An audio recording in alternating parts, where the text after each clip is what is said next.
Bonjour à tous.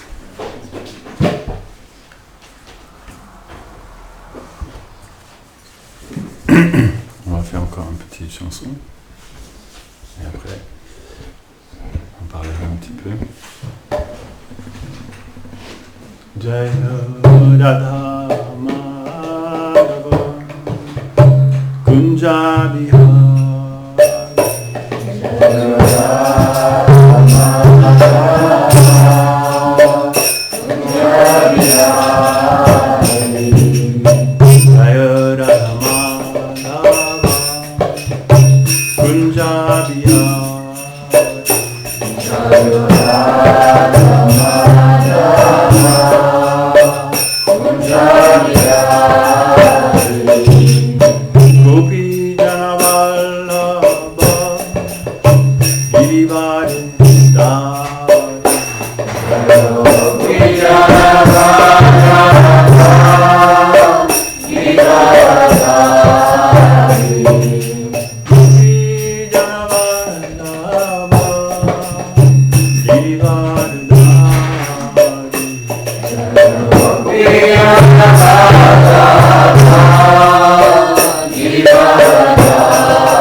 Shri Shri Radha Madhava ki Jai. Merci. Donc on m'a demandé de parler un petit peu aujourd'hui. Je vois que beaucoup de monde est venu. C'est bien. Merci beaucoup d'être venu, d'avoir sacrifié votre dimanche pour venir écouter quelque chose de profond. Aujourd'hui, c'était un jour particulier en plus, donc il va falloir que j'y parle sur ça.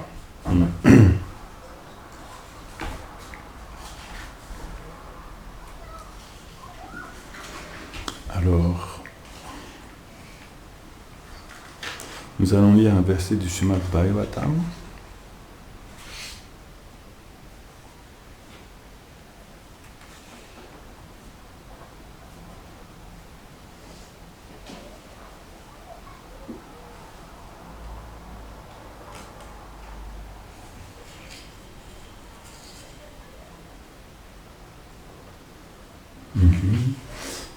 Laissez-moi juste trouver lequel.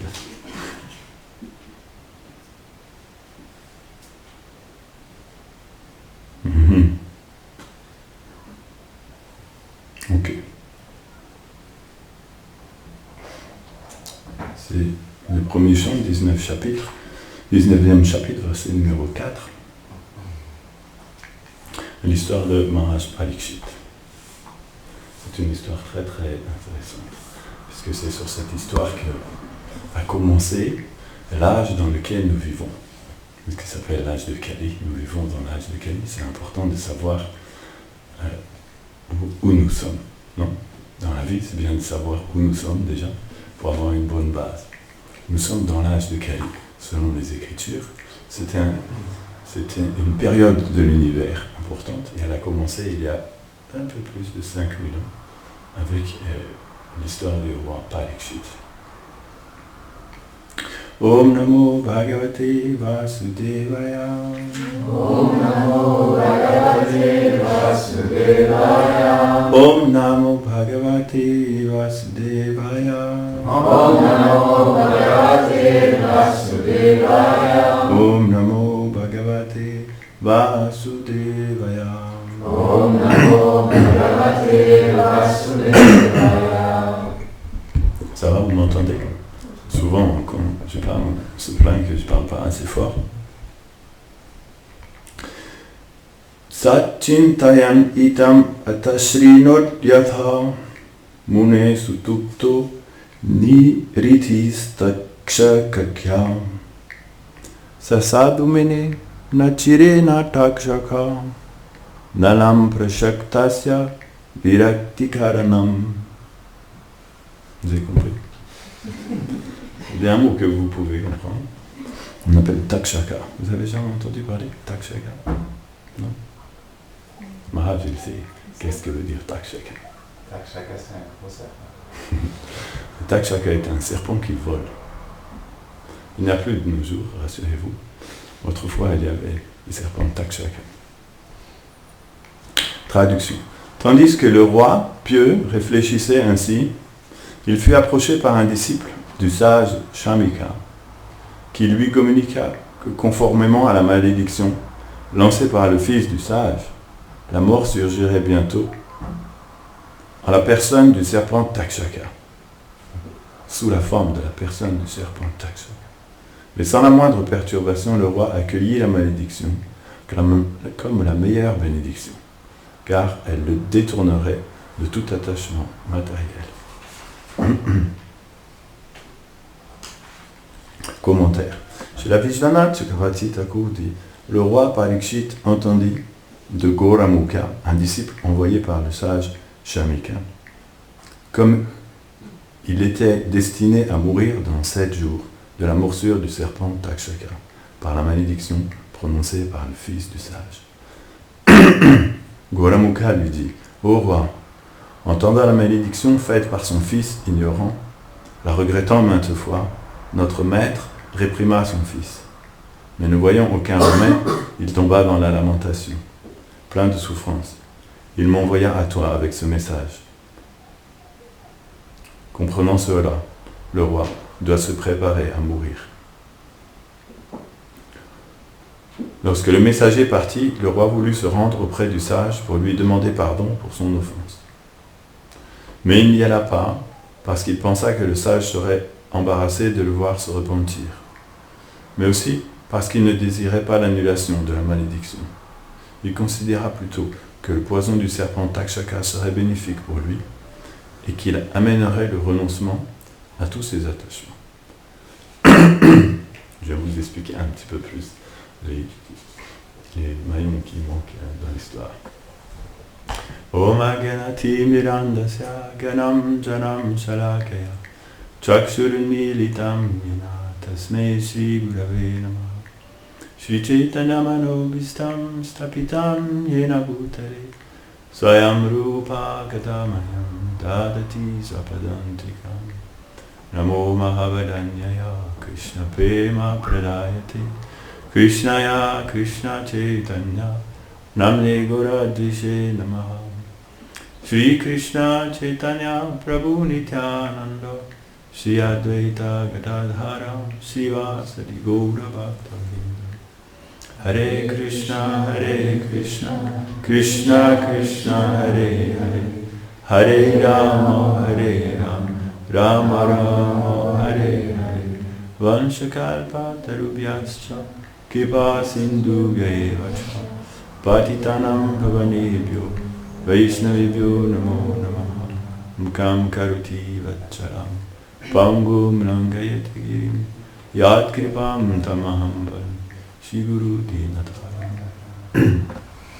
Donc en fait, le sage, le roi Parikshit, dont il est question ici, il était le roi de la planète Terre. Il était le roi de la Terre entière.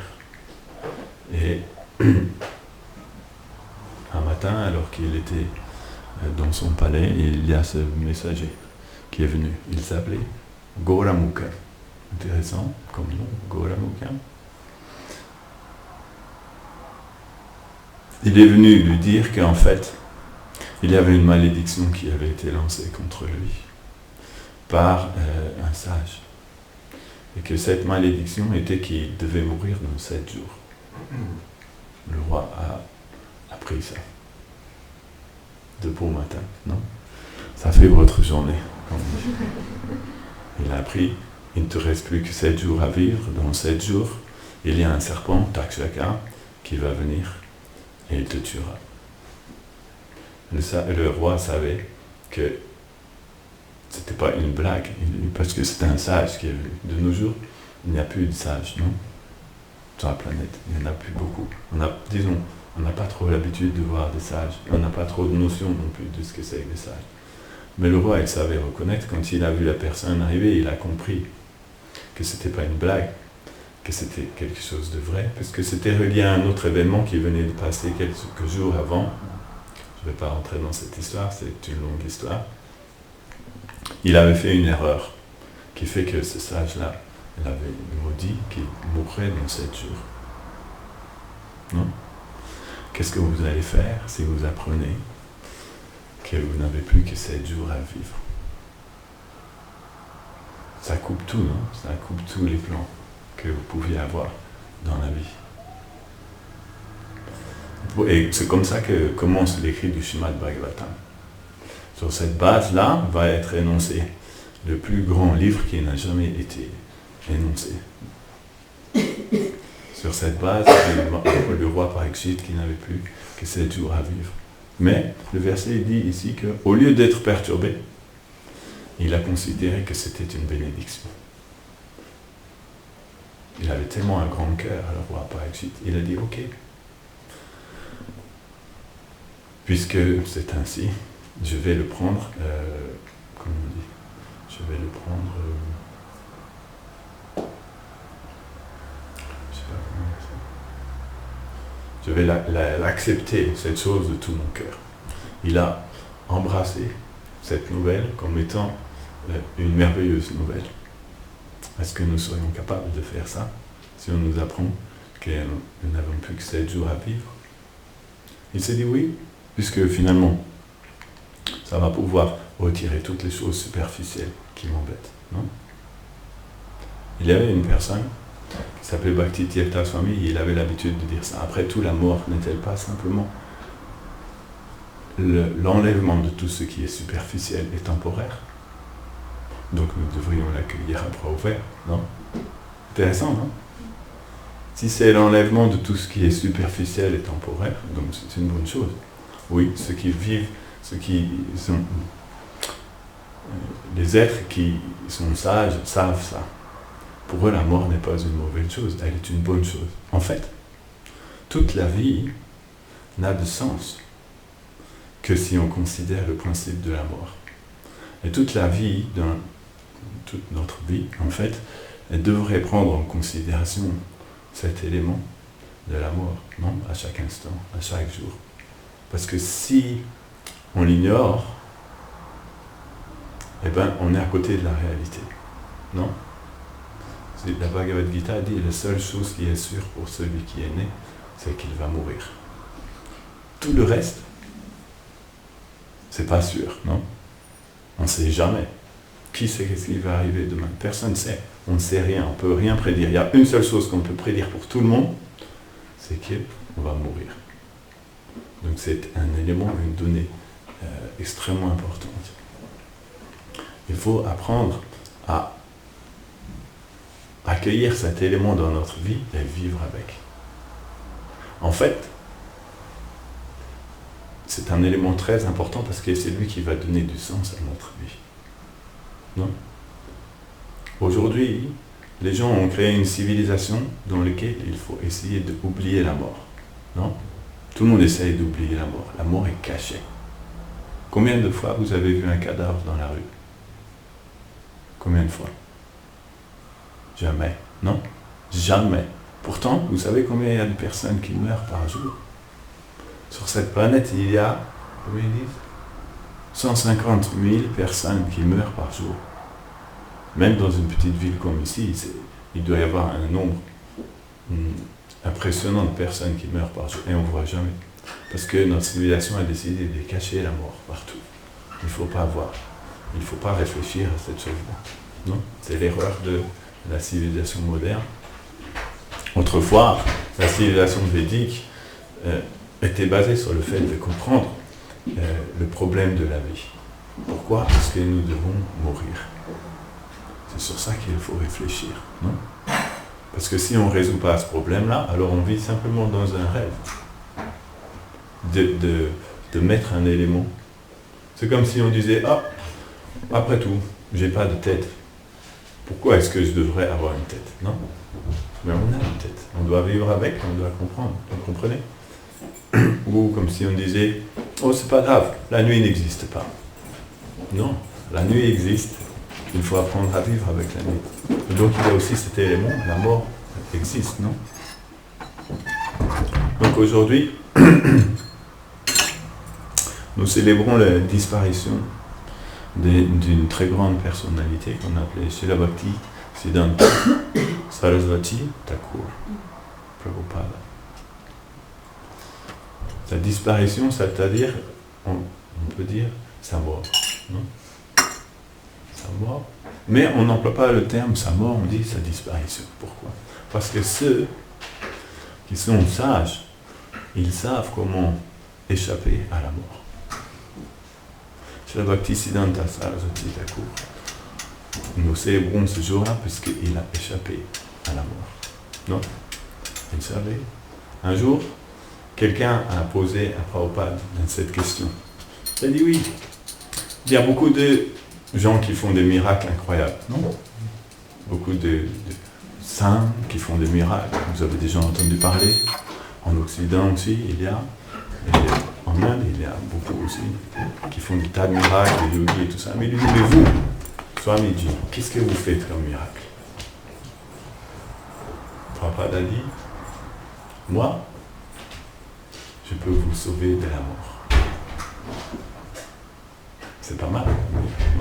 Intéressant, parce que je peux faire apparaître une pomme, ça ne va pas vraiment vous aider, non? Je peux même voler comme ça dans les airs, ça ne va pas changer grand-chose, non? Je peux même vous guérir, mais je peux pas vous. Mais vous allez quand même mourir après, non? Mais si je vous dis que je peux vous libérer de la mort, là, ça devient intéressant. Ça, c'est un miracle très intéressant, non?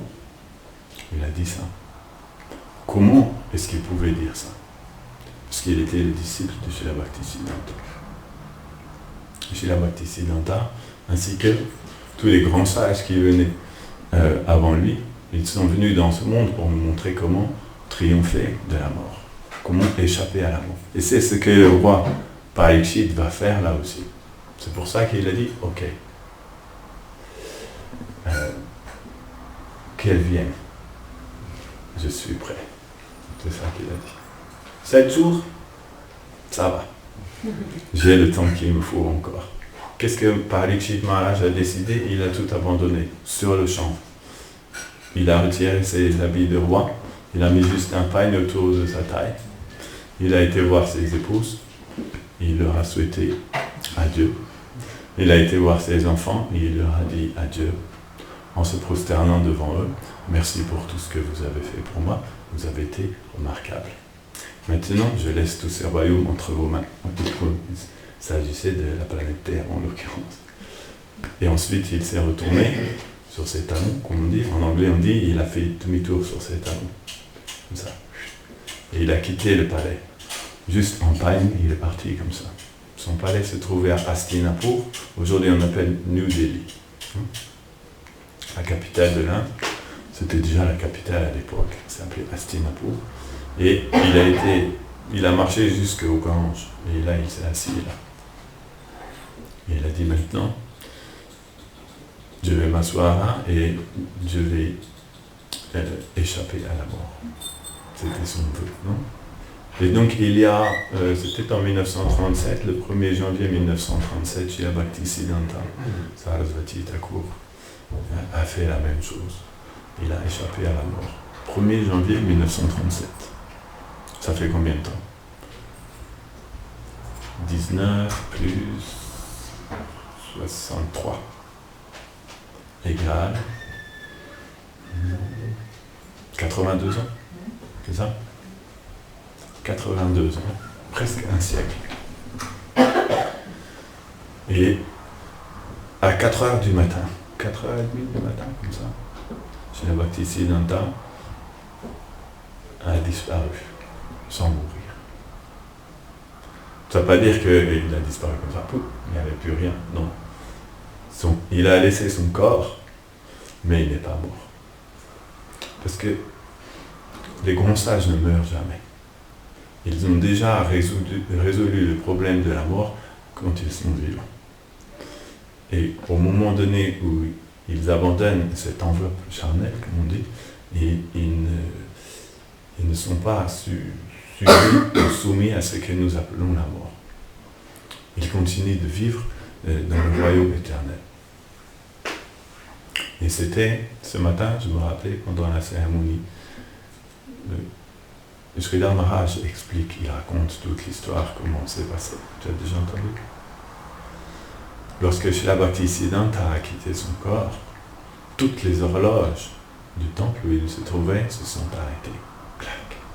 Il était 4h30 du matin, il s'est trouvé à Calcutta, dans le quartier de Bagh Bazar.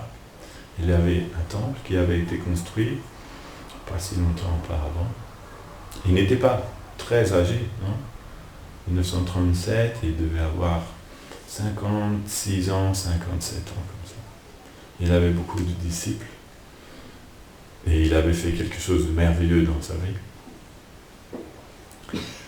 Et là, au moment donné où il a quitté son corps, quelques disciples étaient autour de lui. Vous imaginez à 4h30 du matin, votre maître spirituel quitte son corps. Vous n'étiez pas trop préparé à ça. Vous venez juste de se réveiller, sans doute, non? 4h30 du matin, ou même si vous étiez réveillé, ça ne fait pas si longtemps que ça. C'est pas le moment où on s'attend que cette chose va se passer. Et il a quitté son corps et toutes les horloges se sont arrêtées en même temps. C'était à l'époque britannique, donc c'était les anciennes horloges, comme ça. Elles sont toutes arrêtées en même temps. À ce moment-là, Sridhar Maharaj explique, ils sont tous fondus en larmes. Leur cœur s'est brisé en deux quand ils ont vu que leur maître avait été parti. Parce qu'ils aimaient tellement Bhaktisiddhanta. Ils avaient développé tellement d'amour pour Bhaktisiddhanta que quand ils l'ont vu partir, et c'était trop dur comme réalité à supporter, donc ils se sont tous mis à pleurer. Srila Bhakti Pramod Puri Maharaj, il dit à ce moment-là, on entend des cris dans tout le ciel de Calcutta. C'était l'impression qu'il avait, puisque lui, il était là aussi. Et ils se sont tous mis à pleurer, mais en même temps qu'ils pleuraient, parce qu'ils n'ont pas pu arrêter, ils ont dû aussi continuer l'histoire. Il fallait continuer l'histoire. Lorsqu'une grande personnalité comme ça meurt, il doit être célébré de façon appropriée et enterré d'une façon très très particulière.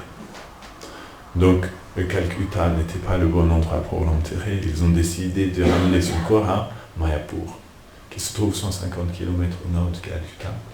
Donc, ils ont apprêté son corps, bien habillé, comme on fait aussi en Occident. Et ils ont mis son corps sur un palanquin, comme ça, allongé. C'est comme ça, on fait en Inde. En Inde, quand il y a des morts, on ne fait pas comme ici. Ici, il y a comment on appelle ça ? Le corbillard. Vous savez, quand j'habitais à Lisbonne, chaque matin, je passais devant là où le corbillard venait chercher les gens à l'hôpital. Je peux vous dire que chaque jour, il y en avait un corbillard. Et je les voyais tous les matins passer. C'était juste à côté de là où j'habitais. Et il y avait le corbillard, mais là, vous ne voyez rien.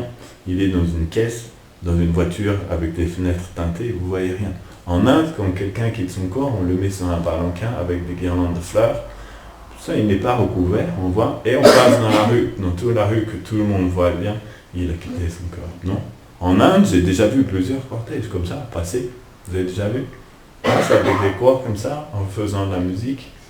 Donc ils ont soulevé le corps de Srila Bhaktisiddhanta, recouvert de guirlandes de fleurs, et l'ont transporté jusqu'à la gare. La gare, pour prendre le train jusqu'à Navadvip. Ce jour-là, le chef de gare a donné un train spécial, un train entier pour transporter Srila Bhaktisiddhanta. Vous imaginez? Il a donné un train entier, rien pour transporter Srila Bhaktisiddhanta. Tellement Srila Bhaktisiddhanta a été apprécié. Le chef de gare connaissait cette personne. Il a arrêté un train entier pour ramener simplement le corps de Srila Bhaktisiddhanta. Donc comme ça, ils ont transporté son corps. Et pour faire 150 km en 1937, en Inde, ça a pris toute la journée. C'est pas comme Rouen-Paris, 150 km aussi, non? 1h10. Si vous avez celui qui va vite, 1h10. Mais là, ça leur a pris toute la journée. Ils sont arrivés en fin d'après-midi. Il a fallu traverser le Gange sur les barques, là, comme ça. Et ensuite, marcher encore dans la jungle, parce qu'à cette époque-là, c'était la jungle, jusqu'à, comment on appelle, le Chaitanya Math. Le Chaitanya Math, c'est là où Srila Bhaktisiddhanta avait établi sa demeure, dans la jungle, et il avait construit un petit peu. Depuis le temps, un temple avait déjà été construit. Et là, ils ont commencé à creuser un grand trou dans le sol. Toutes ces images-là me sont revenues ce matin. Sridhar Maharaj explique qu'ils ont construit un grand trou et ils ont placé son corps assis comme ça, dans la position du lotus, au fond du trou. Et ils n'avaient toujours pas arrêté de pleurer, hein, mais ils n'avaient pas pu arrêter, c'était trop dur. Et là, ils ont commencé à recouvrir son corps avec du sel. Comme ça. Parce que comme ça, le corps ne se désagrège pas. Il va rester conservé pendant des centaines d'années dans le sel et il ne bougera pas. Comme le corps d'un sage, d'un grand saint comme ça, est considéré comme très précieux, on ne veut pas qu'ils soient mangés par les vers de terre. Et donc, afin de le conserver, on l'enterre d'abord dans du sel. À une profondeur à peu près 5 mètres sous terre. Il faut creuser quand même un bon trou, descendre par une échelle. Ils ont placé Bhaktisiddhanta Ils font tout un rituel en lui offrant une dernière fois. C'est dur de voir ça. Une dernière fois, vous pouvez voir votre maître spirituel dans quelques heures, plus jamais vous pourrez voir son corps. Et Sridhar Maharaj dit que quand ils ont recouvert de sel, il avait beaucoup de guirlandes de fleurs aussi sur lui, comme ça. Quand à un moment donné, il ne restait plus que la tête, et là, Sridhar Maharaj, il n'a pas pu, c'était trop difficile, il est parti. Son cœur ne pouvait pas supporter de voir la tête recouverte. Il a dit là, c'était trop dur, je suis parti. Et les autres ont continué. Ensuite, quand ils sont arrivés au-dessus, ils ont mis la terre. Et au sommet, tout en haut, au niveau du sol, ils ont fait un petit monticule comme ça, et ils ont planté une plante de tulasi. Et là, ils ont commencé un kirtan. Il faut savoir que depuis le début, ils faisaient aussi un kirtan en même temps, non? Ils chantaient. Et là, ils sont tous devenus dévastés par cette journée. C'était trop intense. Il y en a beaucoup qui se sont écroulés par terre. C'était trop intense. Ils aimaient tellement Srila Bhaktisiddhanta. C'est ça qu'il faut comprendre. Mais pourquoi ils pleuraient tant que ça et ils aimaient tellement Bhaktisiddhanta? Parce que Bhaktisiddhanta n'était pas une personne ordinaire. C'était une personne qui avait fait quelque chose de remarquable durant sa vie. Sa vie avait été remarquable du début jusqu'à la fin. On pourrait presque dire que Srila Bhaktisiddhanta n'a commis aucune erreur dans sa vie. Je pense que je pourrais dire ça. Juste une fois, il a fait une erreur, il a mangé une mangue qui n'était pas offerte à Krishna. Non? Quand il avait 5 ans, son père lui dit « Tu as mangé la mangue, elle n'était pas offerte avant. » Il avait 5 ans et il a pris ça tellement à cœur qu'il a décidé que plus jamais dans sa vie il mangerait de mangue. Srila Bhaktisiddhanta était une personne très extraordinaire parce qu'il était animé d'un amour qui n'avait pas de limite. C'est ça qui a fait l'impact qu'il a eu sur le monde. Et c'est pour ça que toutes ces personnes-là ont été si frappées par sa disparition.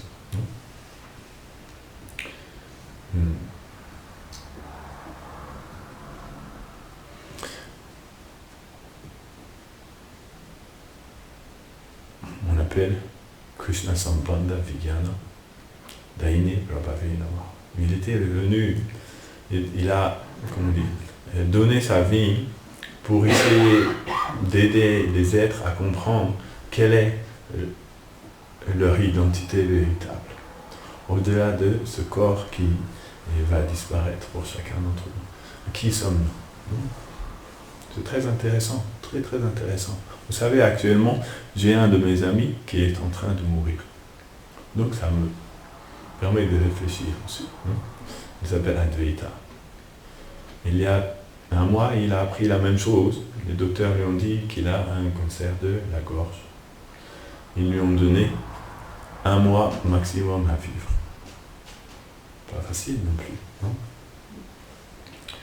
Vous imaginez? Il habitait à Montréal. Donc, fini Montréal. Il n'y a plus de Montréal. Ça, vous comprenez, si vous apprenez que dans 1 mois vous allez mourir, à quoi bon Montréal? Montréal est fini.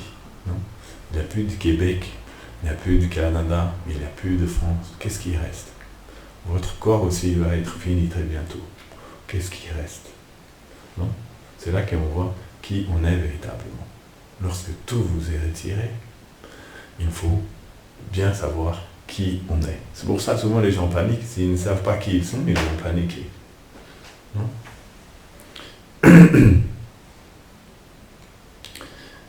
Srila Bhaktisiddhanta avait donné sa vie pour essayer de nous faire comprendre qui nous sommes. Que nous ne sommes pas le corps de matière, mais une âme spirituelle.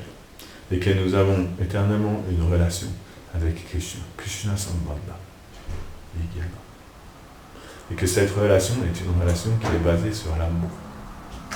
C'est une relation basée sur un amour qui n'a pas de limite. Très important à comprendre. On appelle prema. Krishna Sambandha. Et que cette Krishna Sambandha veut dire une connexion, une relation. Par exemple, Jananivas, il est mon ami, je suis son ami. Nous avons cette relation. S'il me voit, il sait que je ne vais pas le manger. Nous avons cette relation. On se comprend quand on se regarde. Non? Avec le temps, on a appris à se comprendre juste à travers les yeux, n'est-ce pas? S'il est content, je peux voir. S'il est triste, je peux voir aussi.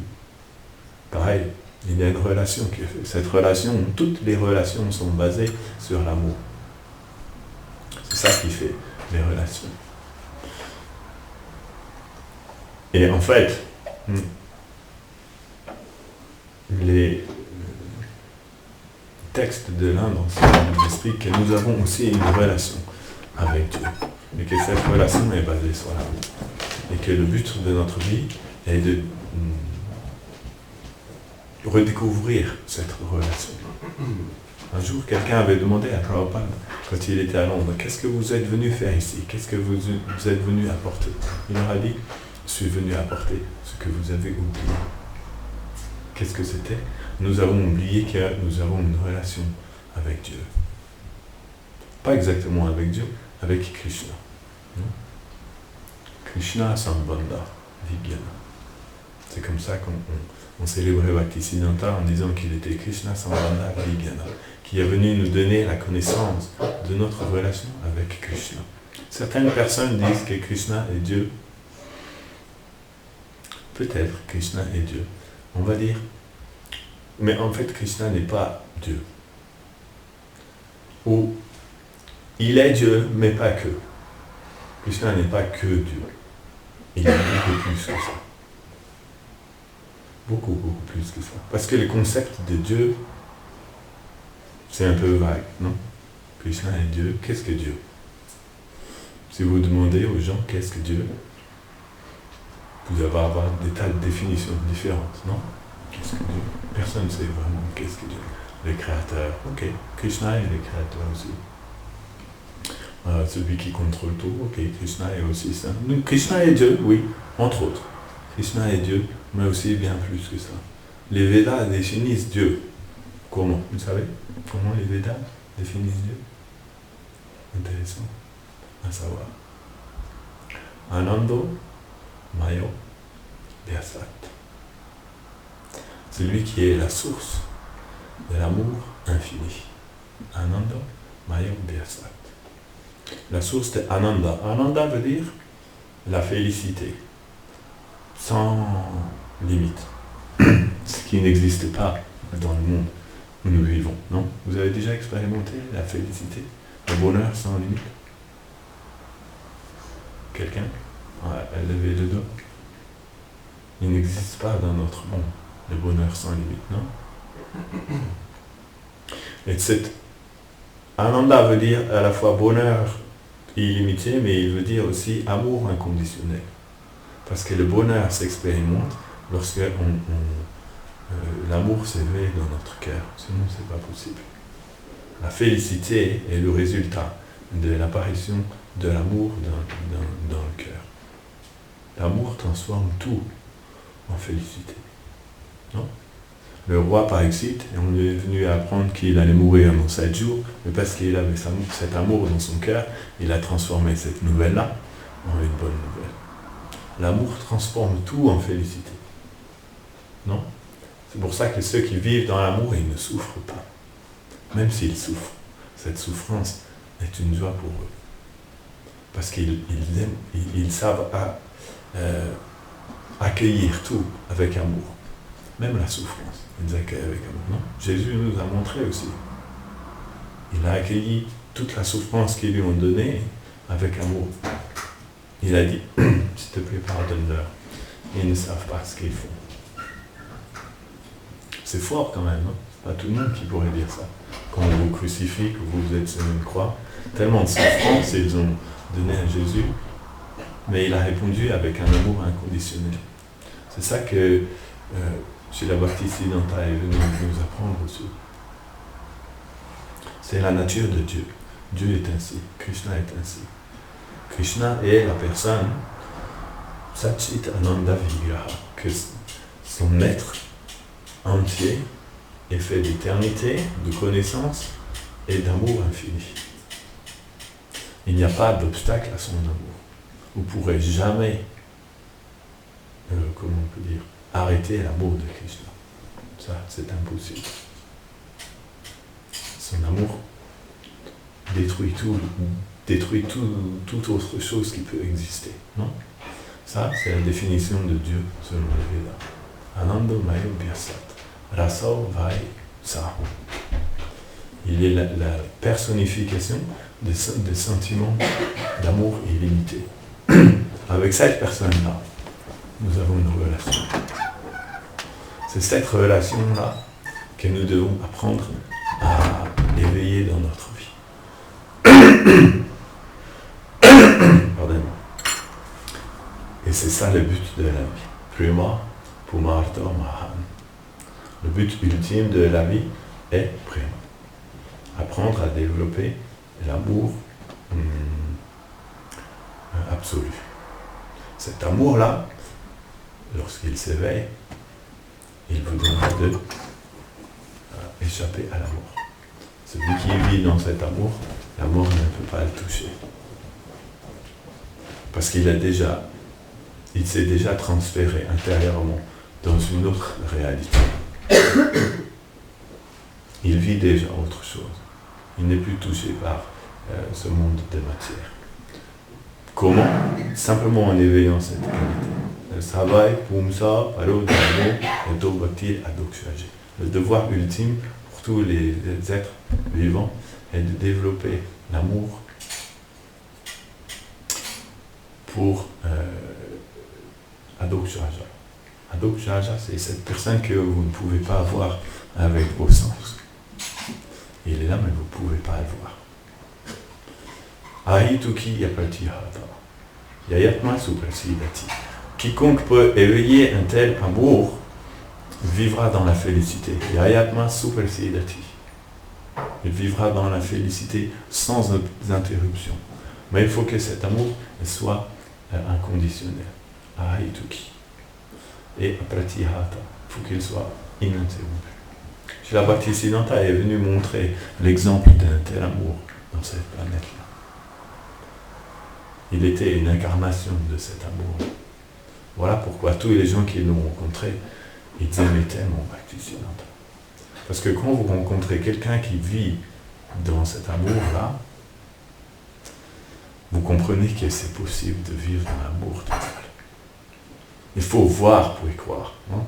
C'est difficile à imaginer sinon.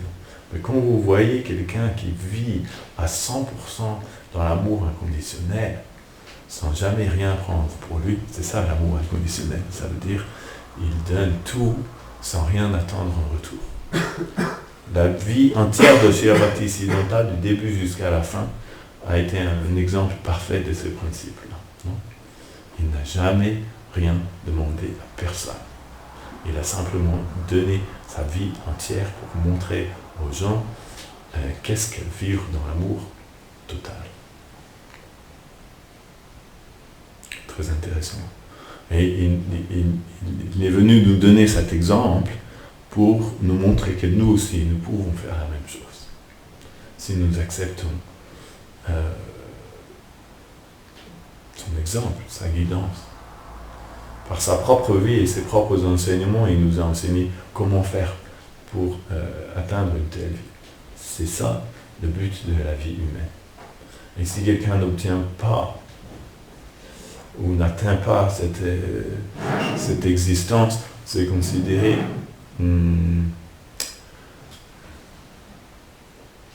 Krishna Pema Dhana Vina Dalitara Jivana, qu'il est le plus pauvre de tous les pauvres.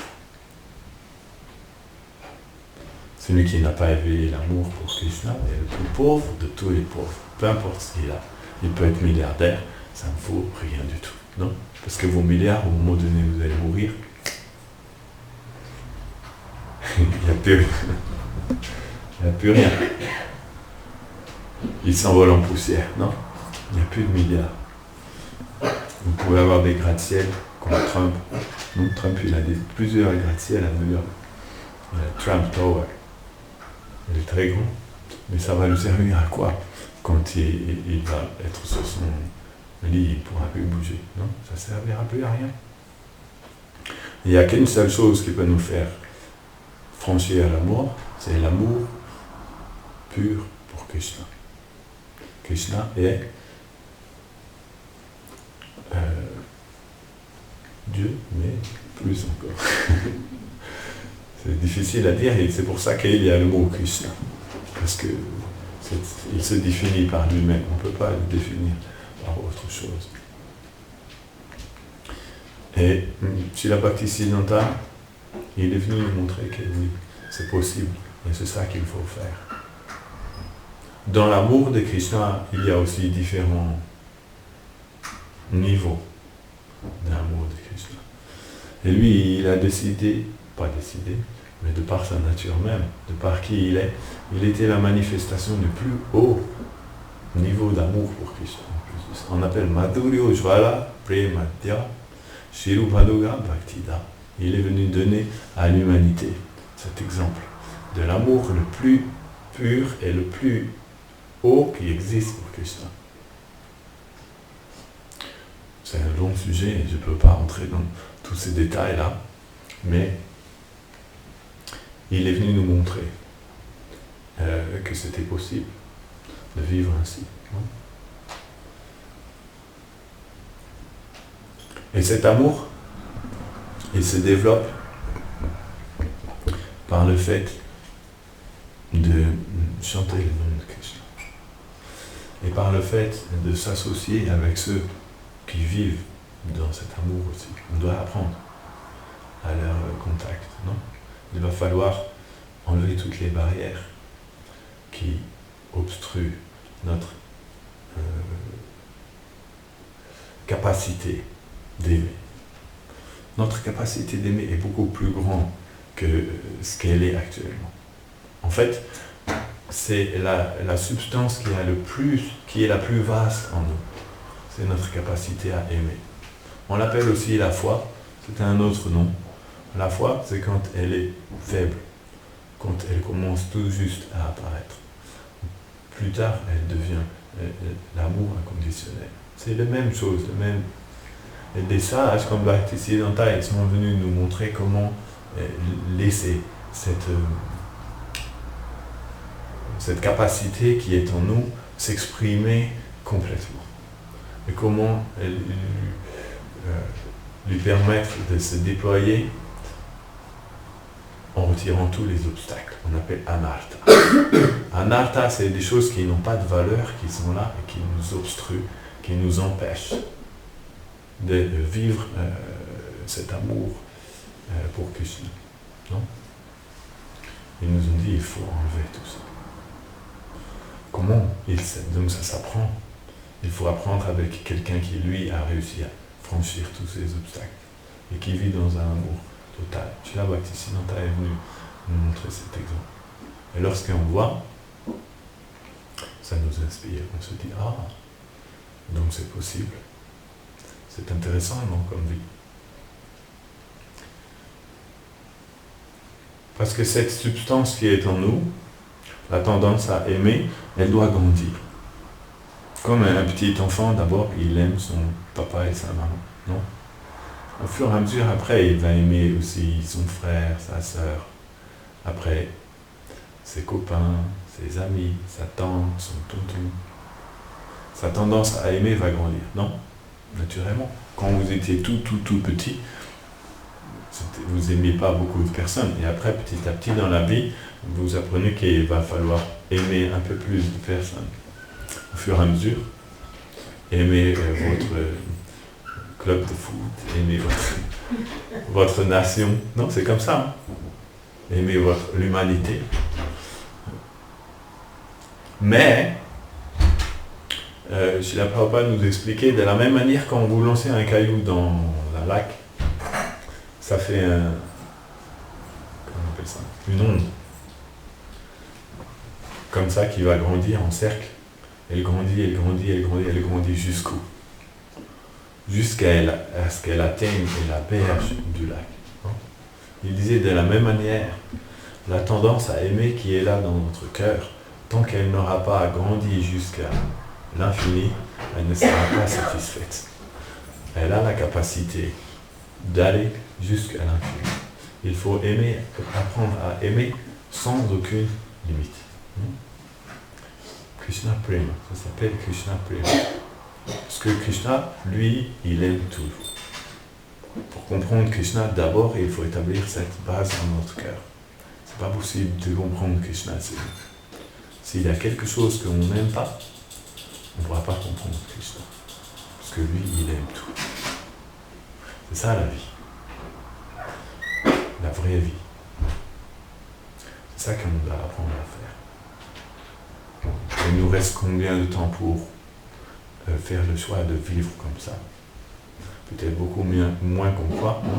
Le mois dernier, j'étais avec mon ami Advaita à Montréal. À cette époque-là, il ne savait pas. Et il a appris qu'il n'avait plus qu'un mois à vivre. C'est court. Donc ça veut dire que la vie, on ne sait pas combien de temps elle va durer. Mieux vaut la vivre, comme on dit, à plein... Aidez-moi parce que j'ai oublié... À 100%. Hein? Un plein régime. Un plein régime? Pas très poétique, un plein régime. Il faut la vivre. Vous comprenez entièrement, intensément. La vie est quelque chose qui est fait pour être vécu dans l'intensité. Parce que vous ne savez pas combien de temps il vous reste. Donc aujourd'hui, faites-le aujourd'hui, attendez pas demain. Vous savez, on dit le plus grand ennemi d'un yogi, vous savez ce que c'est? La procrastination. De remettre à demain ce que vous pouvez faire aujourd'hui. Ça, c'est le plus grand ennemi. Il ne faut pas, il faut vivre les choses vraiment aujourd'hui. Cet amour, il faut décider de marcher vers lui dès maintenant et vivre toute notre vie. C'est ça que Srila Bhaktisiddhanta est venu nous expliquer. Alors, on peut entrer dans les secrets d'amour.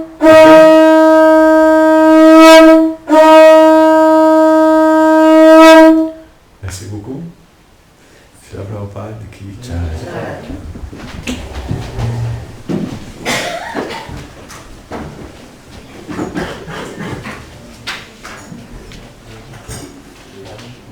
Hein?